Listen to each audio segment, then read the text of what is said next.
Hi, I'm Ralph from ralphknowsfood, and this is a cooking channel. But today's program is going to be just a little bit different. It is going to be cooking related and kitchen related, definitely.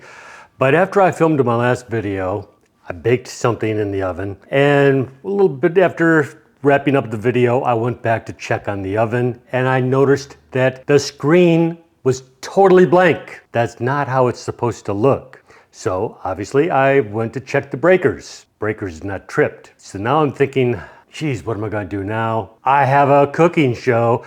How am I going to be able to survive without an oven? I mean, there's a lot of stuff I can do without the oven, but sooner or later I'm going to need the oven.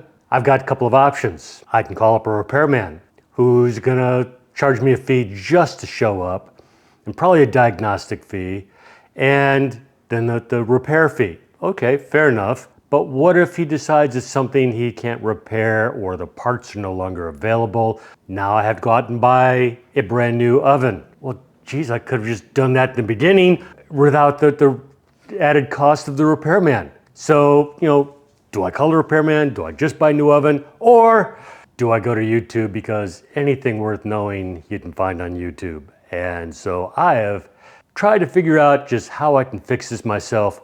We're going to give it a shot. I'm going to record it so that you know how to do it in case it happens to you. First things first, let's go out and make sure that the breakers are turned off before I start getting into anything electronic.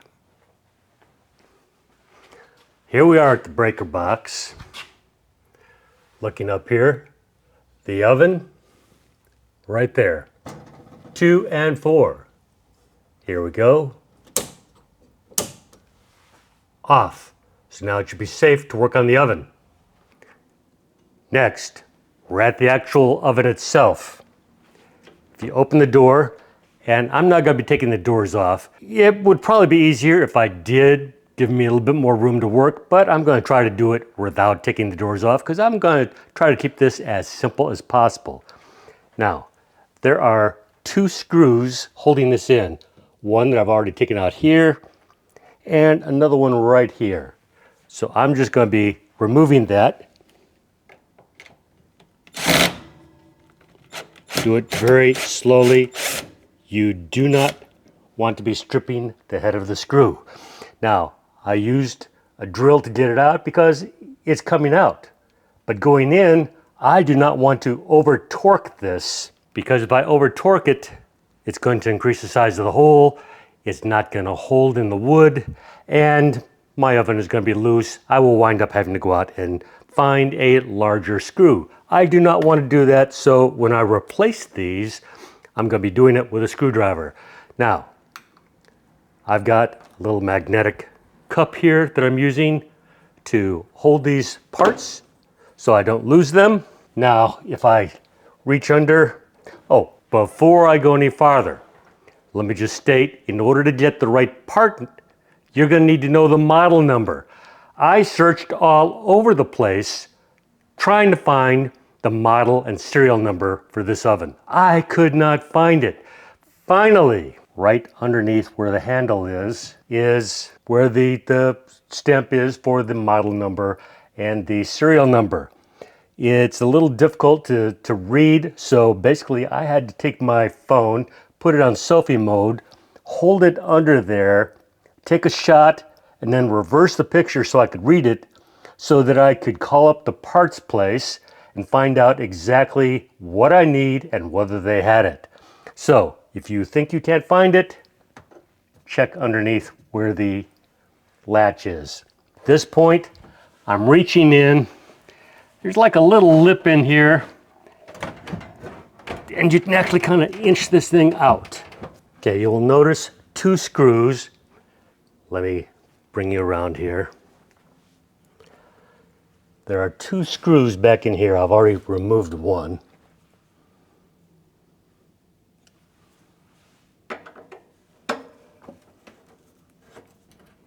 You don't want that thing dropping and getting lost. Now I'm going to pull this thing out a little bit farther.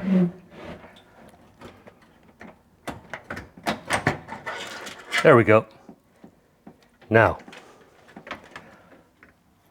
You'll notice that this is being held in here by these cables here. So let me see if I can. This is the part we're actually changing. These are connected. We don't want to screw that up. I'm going to let this panel rest on the door so that I don't have to disconnect these wires here. There's also this ground wire here. We want to make sure that we don't screw that up. It's looking kind of small and fragile, like it could be easily screwed up. So we don't want to do that.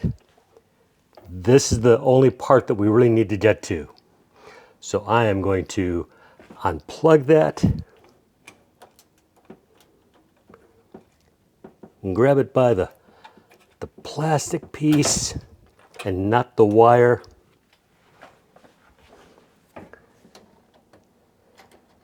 Got a similar situation on this side.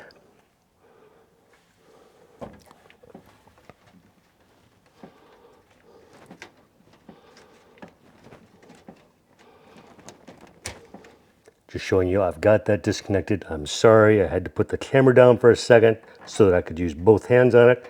But this is the piece that we're actually replacing. This is my new piece. So you can see here, it's got new connectors. So all we have to do is pop these connectors out. It looks like that might be easier if it's done with maybe a pliers or something like that, like a needle nose pliers. Okay, I could not find a needle nose pliers, but what I did find is a tweezers, and it worked really well.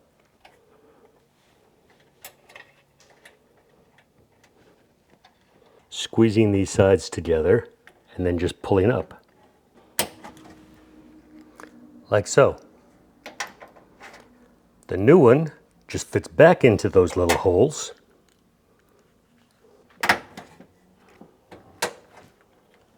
Like so.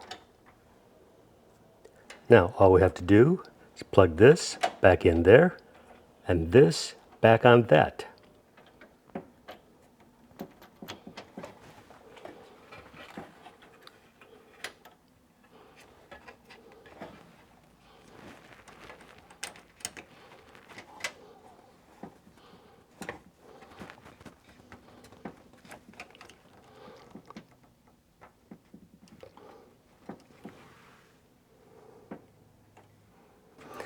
Now, I want to make sure this works. So before I get everything screwed back up, I'm going to go hit the breakers and see if anything shows up on my panel.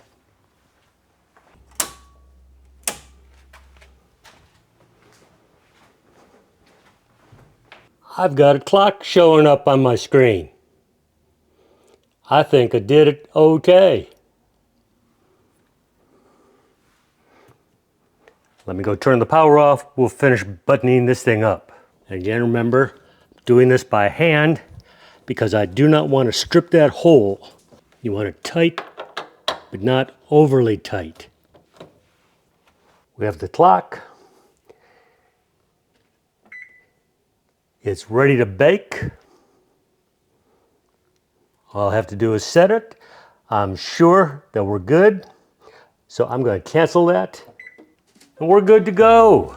So what went wrong in the first place? Let me share something. When I baked that last item, at the last few minutes I turned it up to broil, so it was extremely hot inside. When I canceled it and I was letting the heat out, I didn't need to. I should have just left the door shut and just let it dissipate on its own. But I left it open a crack. All that heat is coming out and it was coming up and heating up this panel, and that thermal fuse overheated and blew. You do not need to help the oven out by letting some of that hot air out. You will take care of it on its own. That's my lesson learned. Now, how much did this cost me? A little bit of time and $18. $18, not too bad. I'll take that any day over an expensive repair cost or a $1,000, $2,000, $3,000 wall oven. That's my lesson learned. I hope you all enjoyed the video. Hope you get something out of it. Maybe it'll help you with a problem that you've got in the kitchen. Not everything in the kitchen is cooking. Sometimes you got little things that come up and you are more capable than you know. So with that said, leave me comments down below, maybe a like, and I will catch y'all next week for an actual cooking show. Bye-bye.